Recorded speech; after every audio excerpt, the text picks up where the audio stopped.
Сәлеметсіздер ме оқушылар? Бүгінгі сабақтың тақырыбы Ахмет Байтұрсынұлы түзген қазақ жазуы деп аталады. Сабақтың мақсаты оқылым мен тыңдалым материалдары бойынша мәтіннің баяндау желісін сақтап, әр бөлігінен алынған ақпараттардан жинақы мәтін, аннотация жазу. Тақырып бойынша бас әріппен жазылатын күрделі құрама атауларды орфографиялық нормаға сай жазу. Ахмет Байтұрсыновтың еңбектеріне қысқаша тоқталатын болса, Ахмет Байтұрсынұлы мемлекет қайраткері, түркітанушы, қазақ тіл білімі мен әдебиеттану ғылымдарының негізін салушы, ұлттық жазудың реформаторы, публицист, педагог, аудармашы, қоғам қайраткері, қазақ әліппесі мен қазақ тілі оқулықтарын жазып шыққан. Ахмет Байтұрсынұлы көрнекті қоғам және мемлекет қайраткері, ұстаз, қазақ тіл білімі мен әдебиеттану ілімінің және түркологияның негізін қалаушы ғалым, ақын, публицист. Жастайынан ұстаз болуды армандаған Ахмет туған елі Торғайда ауыл молдасынан білім алып, сауатын ашқан соң Орынбордағы мұғалімдер семинариясын бітіреді. Сөйтіп, туған өңірі Қостанайдың ауыл мектептерінде мұғалім болып бала оқытты. 1904-1906 жылдары Қарқаралыда орыс қазақ мектебін басқарды. 1909 жылдан 1917 жылға дейін Ахмет Байтұрсынұлы қазақ халқының ұлттық сана сезімі мен намысын оятқан маса өлеңдер жинағын Иван Крыловтың 46 мысалын аударып шығарды. Ең маңыздысы, ана тілін пән ретінде оқытатын арнайы оқу құралы және тіл құралы атты оқулықтар жазды. Бұл еңбектерде ғалым Ахмет Байтұрсынұлы қазақ әліпбиін түрлендіріп, араб графикасы негізінде төте жазу үлгісін ұсынады. Сөйтіп, қазақ әліпбиінің жаңа әрі қолайлы нұсқасын жасап, қазақ тілі грамматикасының және жалпы қазақ тіл білімі ғылымының негізін салды. Ресей және Еуропа ғалымдарының пікірінше, Ахмет Байтұрсынұлы ұсынған жаңа қазақ әліпбиі озық жазу үлгісі болып шықты. Яғни, қалай жазылса, солай оқылатын біркелкі концепция қалыптастыру үлкен ғылыми жаңалық болды.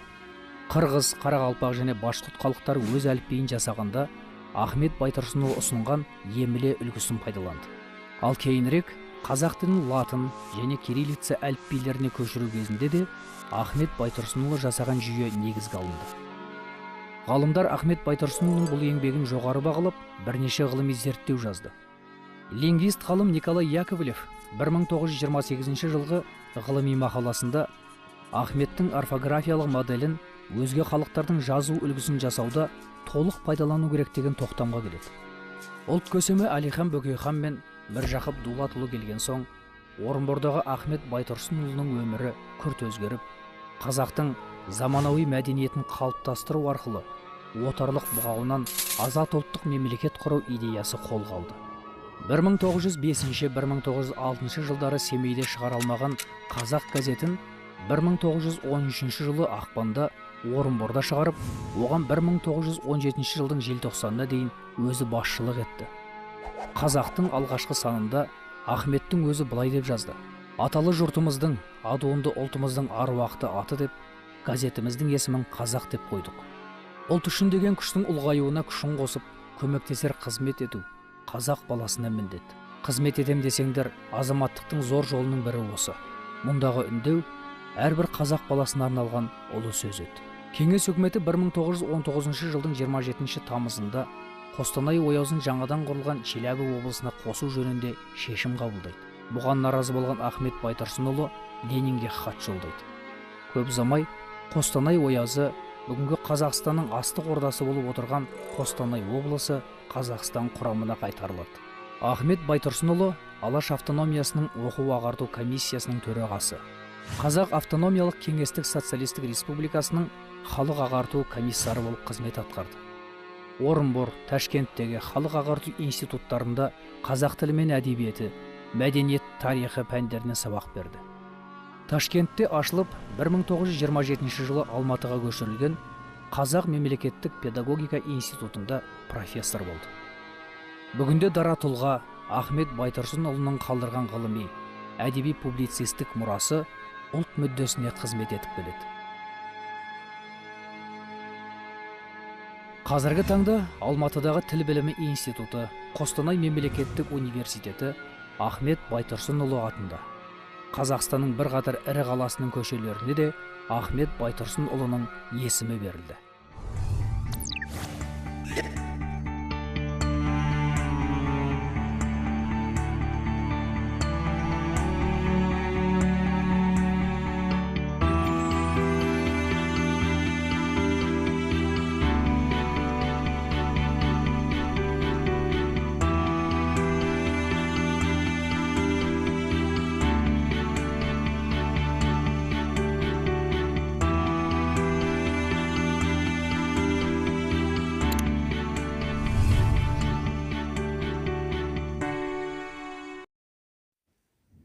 Балалар, біз Ахмет Байтұрсынұлының қазақ әліпбиінде жасаған сіңірген еңбектерінен қысқаша аудиомәтіннен тыңдап шықтық.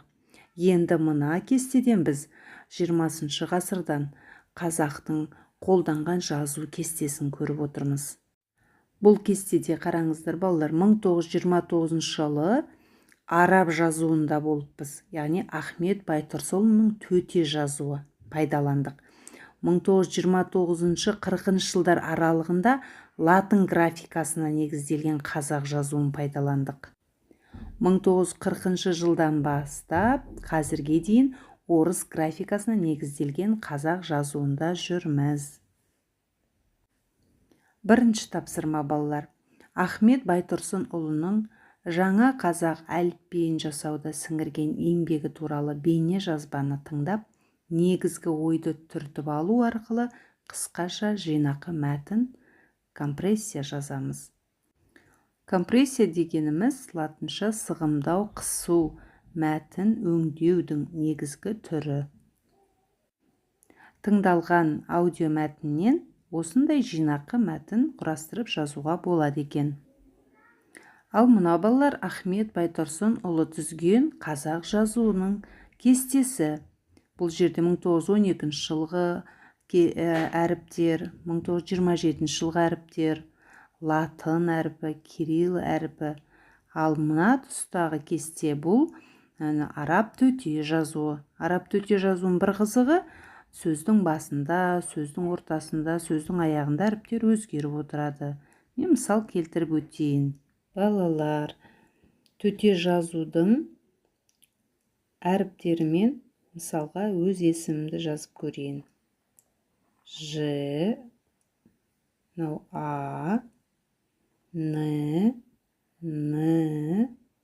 А. Яғни мен өзімнің атымды жаздым балалар. Жанна. Байқап отырсаңдар, бұл төте жазуда оңнан солға қарай жазды, ал кирилл жазуында біз солдан оңға қарай жазады екенбіз. Айырмашылығы осы. Қазақ деген сөзді Ахметтің латын әліпбиімен жазып көрейік. Қ, А, З, А, Қ. Қазақ. Міне осылайша жазуға болады екен. Балалар, төменде берілген сөздерді Ахмет Байтұрсынұлын ұсынған әліпбимен жазып көріңдер. Ал бірге жазайық. Келесі тапсырма оқушылар білімдеріңді бақылау тесті. Сұрақтарға толық жауап беріп, я жоқ деген белгіні қойыңдар. Видеоны тоқтатып қойсаңдар болады. Ал енді өз жауаптарыңды дұрыс жауабымен салыстырыңдар. Рахмет, сабақтан кейінгі әсерім кері байланысқа жазуларыңа болады. Балалар, назарларыңа рахмет. Келесі кездескенше сау